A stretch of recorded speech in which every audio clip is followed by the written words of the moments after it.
Hello, this is Ron Paul with your weekly update for Monday, September 1st.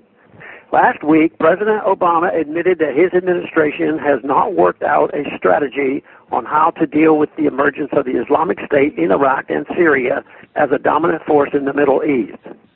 However, as ISIS continues its march through Syria and Iraq, many in the U.S. administration believe it is, in the words of Defense Secretary Chuck Hagel, a threat beyond anything we have ever seen. Predictably, the neocons attacked the president's speech. They believe the solution to any problem is more bombs and troops on the ground, so they cannot understand the president's hesitation. Chairman of the House Armed Services Committee, Buck McKeon, made it clear that fighting ISIS is going to cost a lot more money and will bring U.S. forces back to Iraq for the third time. The post-Iraq, post-Afghanistan peace dividend disintegrates.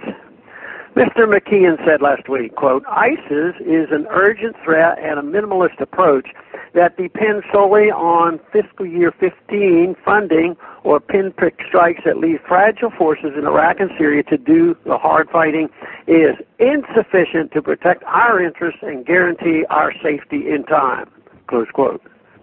What does this mean in practice? If the neocons have their way, the Federal Reserve will print more money to finance another massive U.S. intervention in the Middle East. In reality, this means further devaluation of the U.S. dollar, which is a tax on all Americans that will hit the poorest hardest. A new U.S. military incursion will not end ISIS. It will provide them with the recruiting tool they most crave while draining the U.S. Treasury. Just what Osama bin Laden wanted. McKeon and other hawks act as if they had only recently become aware of the ISIS. Or if they noticed it, they pretend U.S. policy had nothing to do with its rise. McKeon also said last week, quote, ISIS threat was allowed to build and fester over a period of time, close quote. In fact, U.S. regime change policy in Syria was directly responsible for the rise of ISIS over these past 3 years. As journalist Eric Margolis observed recently, the emergence of ISIS is the mother of all blowback. The neocons who want us to get tougher on ISIS, included a U.S. attack on Syria, are the same ones who not long ago also demanded that we support groups like ISIS to overthrow the Assad government in Syria.